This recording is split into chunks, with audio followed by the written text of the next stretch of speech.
Welcome back to the Maximum Lawyer Podcast. I'm Jim Hacking. And I'm Tyson Mutrux. What's up, Jibbo? How you doing? I'm doing great. I'm getting ready to leave tomorrow to go to Kansas City for a big softball tournament for NOR, and I'll be passing through your fine burg early afternoon tomorrow, and then she's got a little competition, and then games start on Thursday. Well, you should leave a little early, and we can grab lunch or something. Oh, I'll see. Maybe that might work. Yeah. Your intro was a little different. It was like a lot of times you have like a lot of energy. This was a little flatter, almost like you meant to be flatter with it. It was a different. Oh, no, I was just up late last night. We went to the Sarah McLachlan concert at the St. Louis Music Park, and I didn't get to bed till about midnight. Is that the one that does that sad dog song? Like it She has plays a on the lot of commercial? she has a lot of sad songs. One of them is the one you probably are thinking of is from Toy Story 2, Because You Love Me. Yeah, but she didn't play that last night. But it's the 30th anniversary of an album that came out the year Amani and I started law school. So we used to just wear it out. All right, so I'm thinking of the animal cruelty video is what I'm thinking Oh, of. that's her. That's her. Yeah, Yeah. I gotta turn that thing off so quickly whenever it's on. I was like, I can't hear this. I can't hear it. Keep going, keep going. All right, so we are going to talk about content and how some people like to make content creation overcomplicated. Um, I think I tend to over over process it, I think, a little bit sometimes. But well, let's go back to your original video setup that you had, and it was super simple. Like that's how you started. It was in a little closet with a green screen, a little bitty uh, video recorder, and I mean, you did a video, you hit like a couple buttons on the computer, and then it was done. It's now yours is way more advanced than what it used to be, but that's how you started, man. That was it. It was It click, was click, it was click. a it was a Kodak High 8 competitor to the flip cam. It had a little port that could let me plug into my desktop. I would download the video, clear out the green screen. But my early videos are terrible, and if you watch them, they're funny and how boring. Hi, I'm Jim Hacking. Let's talk today about getting your citizenship. And so it would just go on and boring as heck. But that's okay because you get better and better. That's sort of one big thing is that people put up all these hurdles to make it hard. They're like, I have to have the perfect camera. I have to have an editor. I have to have theme music. I have to have an intro. They make it way much harder than it needs to be. Okay, so I do think it depends a little bit on like what kind of video you're recording because it does seem like the higher performing videos on YouTube, and I'm talking more long form, medium to long form, do seem to be a little bit more produced. But if you compare that to the short form, like the minute videos, like TikTok type of videos, the YouTube shorts, those do seem a little underproduced. You know what I mean? I'm not saying there's no place for highly produced videos. I think it's fine. I mean, I don't know that the world needs another lawyers walking up the courthouse steps in slow motion videos, but I do We think don't know. there's Let's be very clear. We don't need any more of those videos. Let's make it very clear. right. I just always remember Brown and Crouppen had an ad where they were walking down the hallway with law books on the side, and they said, "Today's going to be a bad day for the insurance companies." And so, you can do all that stuff all day long. That's not what I'm talking about. What I'm talking about is creating meaningful content that answers questions. Meaningful content that answers questions. It's not branding. It's not about how great you are. It's not about how many years of service you have. It's answering a specific question for the exact purpose of obtaining long tail search. That is, search where people, months or years after you make the video, they want to know the answer to that question. They do a search. Google and YouTube are symbiotic. YouTube's the world's second biggest search engine as of now, and they find the answer to your question, and then they fall into your funnel, or they fall into a situation where they're consuming lots of your content all at once. Yeah, so I think that that's dead on. So you instead of you making it about you walking up the courthouse steps like a jackass. You make it about the actual potential client. That's what marketing is. Like if you go if I go back to marketing school for me, it's that was the number one thing. Everything's about the client. You make it about the client experience. But so check this out.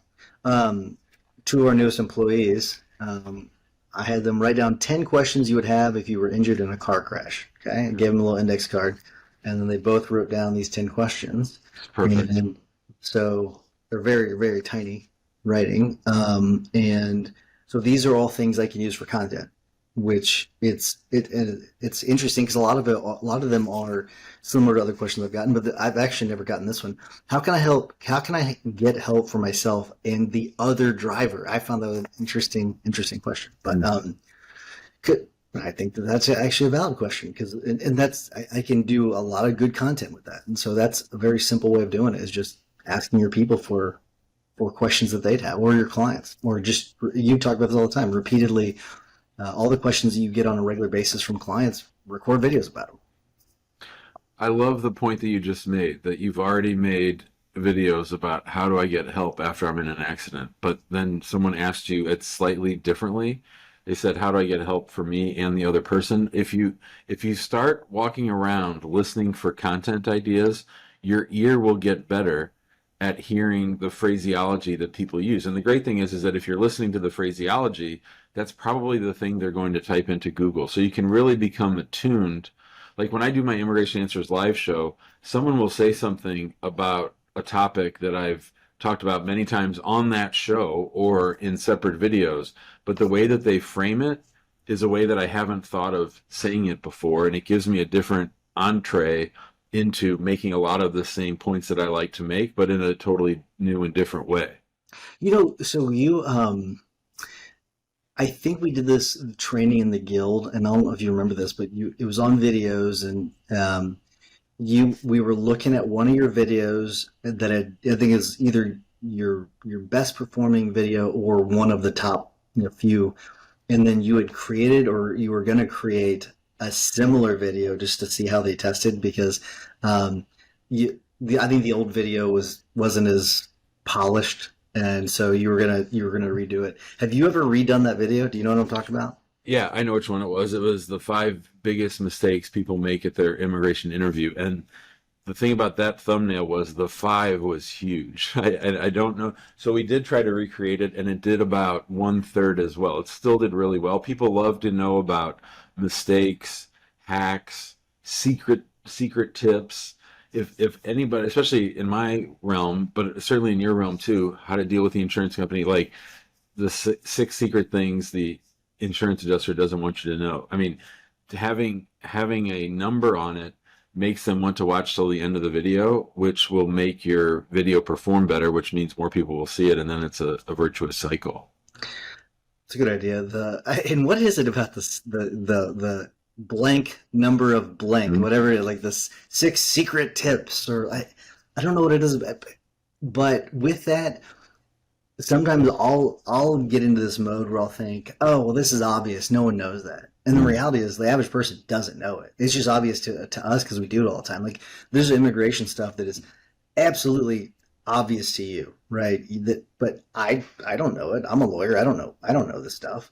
I mean, I'm constantly asking you stuff. Like my we call them professors in jiu-jitsu. My jiu-jitsu professor, he's has an immigration issue that he has questions on, and so or no, it was not an issue, immigration issue. It was a tax issue he had issues on, and he was I referred him over to Mark Milton, and Mark was asking about his immigration status, and he's like, I have zero idea what he's here for work. That's all I know. I don't know what that if that's a visa or a green card, what that is.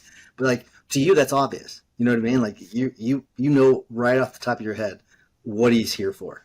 I don't know, but so the average person, even though it's obvious to you, it's and the point of this is that it may be obvious to you, but it's not obvious to the average person. So just because you think it's obvious doesn't mean you shouldn't record it. Go ahead and record whatever that question is or whatever that topic is, because most 99% of the people that are searching for that topic don't know. And besides it being obvious, a lot of times people will say to themselves, "Oh, I already talked about that a lot," or "I'm creating too much content." And they're talking about creating too much content, like 2 or 3 videos a week. Nobody's sitting there watching your entire feed. I mean, I do have like some people's Twitter's tweets alerts for because I like their content, or you can subscribe to a YouTube channel. But at the end of the day, most people are not going to see because there's so much content being created. They're not going to see all of your stuff, so you really don't need to worry about that. And it's probably just something you're telling yourself to keep you from doing more content. Yeah, speaking of getting alerts, the only person I get alerts for on X is you for some reason. Every time you go live, I get an alert, and I don't know why I do. I must have clicked something. Um, Yeah, yeah. I was thinking about following you the other day because I wanted to find out what happened with your truck. But yeah, I mean, lives are different. I think lives are just the platform alerts you if you're someone who either follows them or that stuff. But I do think there's just so much baggage that comes with creating content. How do I look? Is my hair right? Lots of just things that we say to ourselves that are really just an end run around not creating content. Where if we said to ourselves, I have to create a piece of content every day, just one piece of content every day. It could be a LinkedIn article, it could be a YouTube short, it could be a TikTok, whatever. You don't have to make it your manifesto, your big long list of things, or telling the whole world everything. And you also don't have to do it all at once. One of the things that I've really adopted doing in the last 6 months is if I'm sitting around waiting for my daughter or my wife to come out to the car, I'll get out of the car, shoot a TikTok, and edit it while I'm waiting for them. You can do it that quickly, and you don't need to make it so super complicated. yeah, and something we talk about in maximum minimum time is the start. Focus on one platform. Don't focus on all the platforms because that's one of those discouraging things where if you focus on too many of the platforms, it's kind of like the Jason Selk stuff. If you focus on everything, you're going to focus on nothing. And so focus on one of those social media platforms, dominate that first, then move on to the other ones. But trying to scatter it all over the place is not a very effective technique. Are you still creating as much TikTok content as you used to? I don't see as much as I used to. We weren't. I mean, we weren't. No, no, we're not because we just weren't getting the results for the effort, and it wasn't like we didn't give it a shot. Like we No, gave it you a had shot. good stuff, I thought. Yeah, it was for the effort that we were putting into it and the results that we were getting. And I'm not talking about like views. I'm just talking about I don't. It wasn't leading to clients, and so there was no. I could point to zero connection between the number of views and all that to actual conversions. And so the closest connection we could make is some of the videos that were being watched on Facebook, and I think that was the closest connection we could draw to it. But that's why we've not put as much of an emphasis on it. So what content are you creating these days?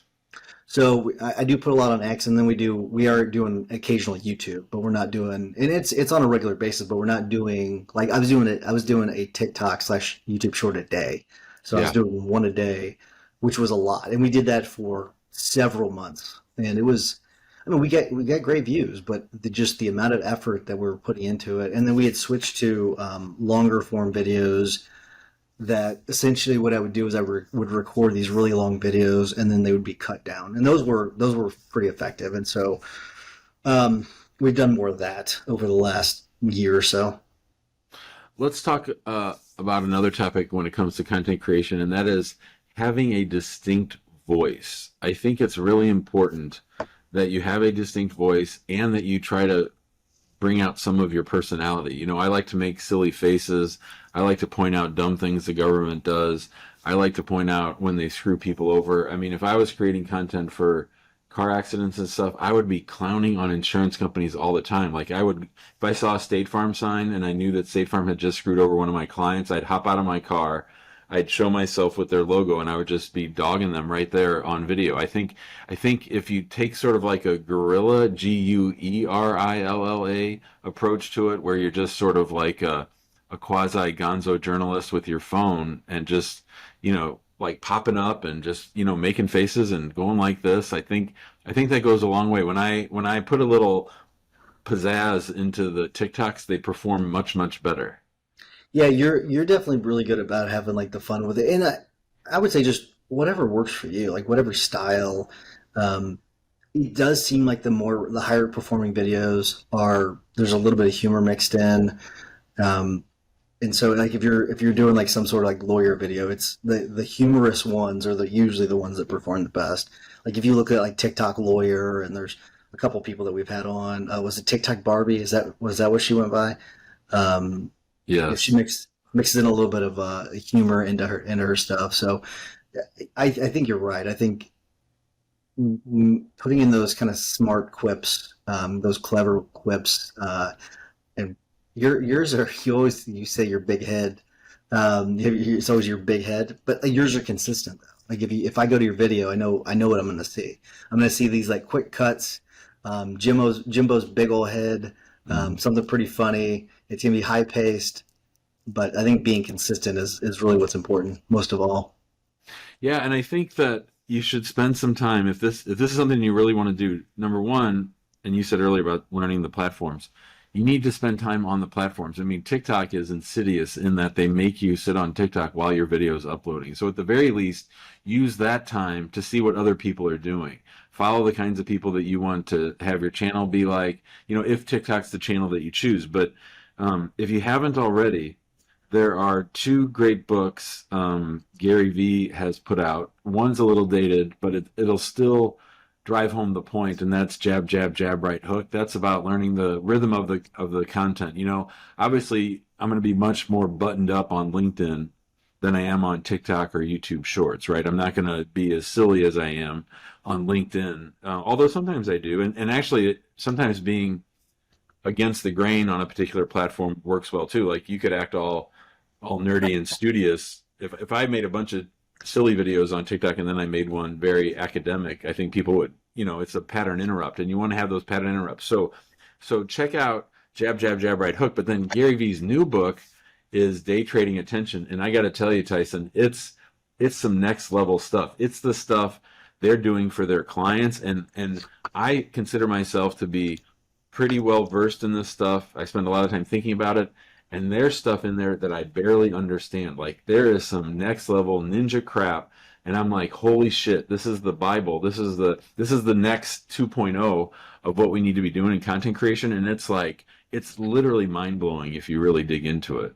Nice. So he said this is a follow up to my 2013 book, Jab Jab Jab Right Yeah. Hook, which was a guide on how to make content on the social platforms of the day. Yeah. All right. I'm He gonna said check he it. said he wanted to call it jab jab jab left hook to talk about because the concept between jab jab jab is that you give free content, you give free content with your left hook, and then the right hook is when you actually make the ask or the pitch for what it is that you do. So you might have 9 really good pieces of content that don't say anything about how great you are, and then the 10th one is like your offer or your pitch or something a little more salesy. So he wanted to make this new book to talk about A, the things that have changed in the last 11 years, and two, to help people sort of make that transition into actually using the platforms to drive business. All right. I'm gonna jump on this right away. That's Of nice. course, get the audio version because he's got such ADHD that every other paragraph he's jumping off on some tangent and cussing, which makes the book 10 times better. All right. I'll check it out. Very good. He's also got a video. Let's see if we can hear it. Let's Crazy. see.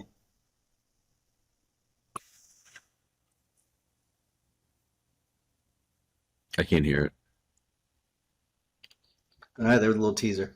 Very good. All right, Jimbo. Anything else you want to add? We're gonna wrap things up.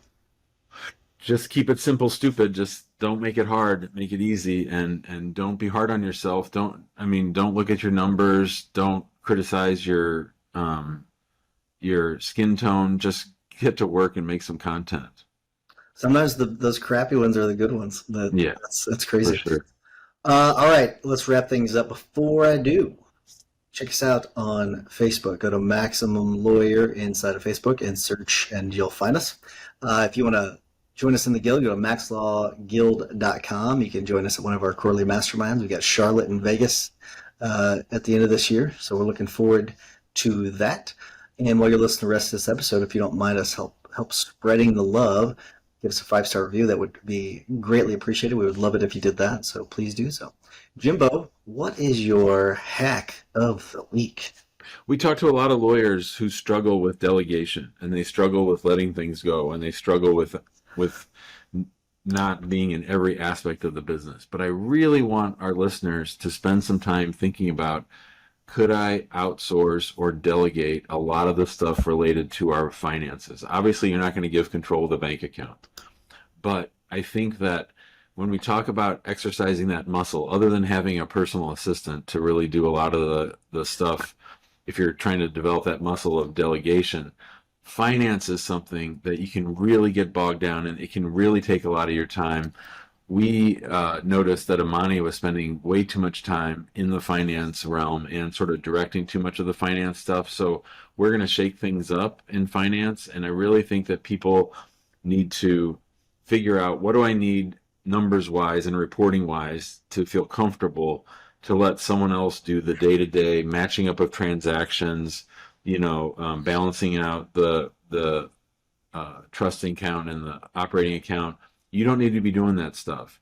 That is low level work compared to what you bring to the table as a lawyer and as a law firm owner. So I would implore you to really explore the possibility of outsourcing as much of that as possible. Great advice. Love it. Very good.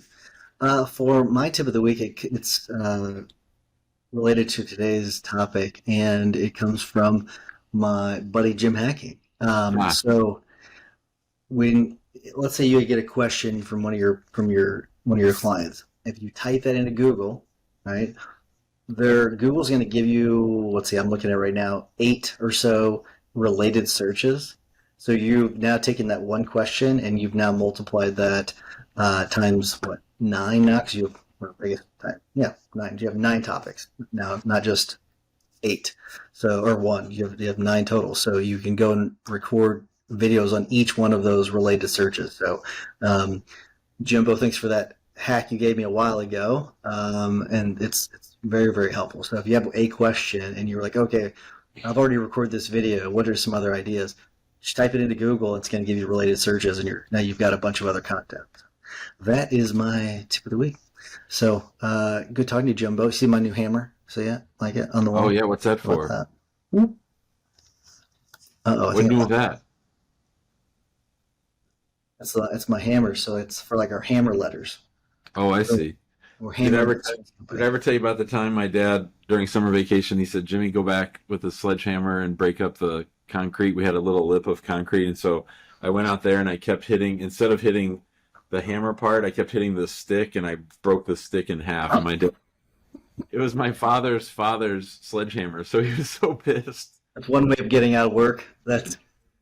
Concrete work is awful. For anyone that's done concrete work, it sucks. I've done one day of concrete work in my entire life, and it sucked. It told me enough. I never want to do concrete work. Holy crap, that sucked. So, all right. Good talking to you, Jimbo. See you, buddy. See you, Dave.